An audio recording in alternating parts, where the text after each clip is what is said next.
السلام علیکم اسٹوڈینٹس، میں مجھے اکیڈمی میں خوش آمدید۔ گریڈ 2 میں جناب اسلامیات کی سبجیکٹ میں ہم پڑھیں اسلامی آسمانی کتابوں پر ایمان لانا۔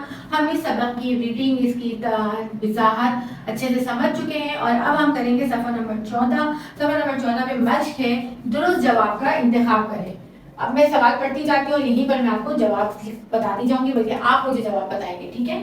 اللہ تعالیٰ نے آسمانی کتابیں نازل فرمائی، یعنی کہ اس میں سے 3 آپ کے پاس چوائس دی گئی ہے، 3 آپ کے پاس جواب ہے، ان میں سے کوئی ایک جواب ٹھیک ہوگا۔ اللہ تعالیٰ نے کتنی نازل فرمائی؟ 3 نازل فرمائی، 4 نازل فرمائی یا 5 نازل فرمائی؟ تو بچوں اللہ تعالیٰ نے آسمانی کتابیں کتنی نازل فرمائی؟ ہم نے اس سبق میں پڑھا تھا، جی جناب، اللہ تعالیٰ نے اس میں نازل فرمائی 4 آسمانی کتابیں۔ اچھا جی، آخری الہامی کتاب ہے زبور، انجیل، قرآن مجید۔ تو بچوں آخری آسمانی کتاب کون سی ہوئی الہامی کتاب؟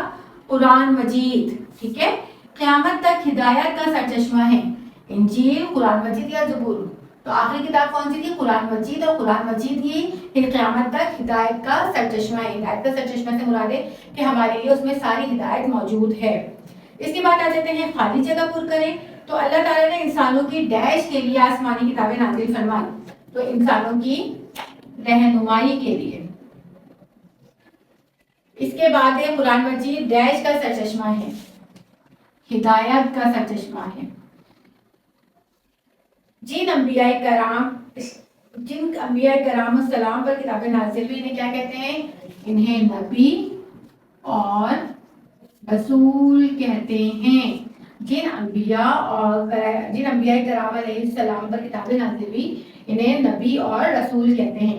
اب اس کے بعد صفحہ نمبر 15 پہ آ جائیں، اور صفحہ نمبر 15 پہ آپ کو کتابوں اور رسولوں کے نام آپس میں ملانے ہیں کہ کون سے نبی پر کون سی اسلامی کتاب یا آسمانی کتاب نازل ہوئی۔ حضرت محمد رسول اللہ خاتم النبیین صلی اللہ علیہ وسلم پر کون سی کتاب نازل ہوئی؟ قرآن مجید، تو ہم نے اس کو ملا دینا ہے قرآن مجید سے۔ اچھا، دوسرا ہے حضرت داؤد علیہ السلام، تو حضرت داؤد علیہ السلام پر کون سی کتاب نازل ہوئی؟ زبور نازل ہوئی، اس کو زبور سے میچ کر دینا ہے، ٹھیک ہے؟ اس کے بعد ہے حضرت عیسیٰ علیہ السلام، تو حضرت عیسیٰ علیہ السلام پر انجیل نازل ہوئی، تو ہم نے اس کو کس سے ملا دینا ہے؟ انجیل سے ملا دینا ہے۔ اس کے بعد آ جاتے ہیں حضرت موسیٰ علیہ السلام، تو حضرت موسیٰ علیہ السلام پر مقدس تورات نازل ہوئی، تو ہم نے اس کو تورات سے ملا دینا ہے، ٹھیک ہے؟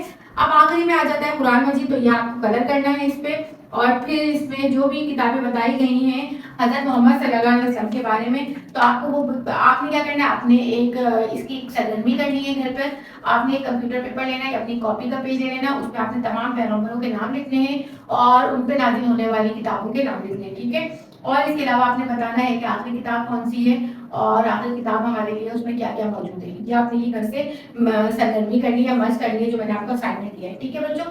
اس کے بعد پھر اگلی جو کلاس ہوگی ہماری اسلامیت کی آخری کلاس کی سبق کی، اس میں ہم سوال جواب کریں گے، ٹھیک ہے؟ تو جب تک کے لیے مجھے اجازت دیجیے، آپ نے اس کی مشقوں کی پریکٹس کرنی ہے اور چیپٹر کو اچھے سے سمجھ کے پڑھنا ہے تاکہ آپ یہ مشقیں خود سے کر سکیں۔ تو اگلی کلاس تک کے لیے اجازت دیجیے، اپنا بہت سارا خیال رکھیے گا، لیکن آپ نے بالکل نہیں بھولنا ہے ویڈیو کو لائک کرنا، شیئر کرنا اور چینل کو سبسکرائب کرنا۔ اجازت دیجیے مجھے، اللہ حافظ۔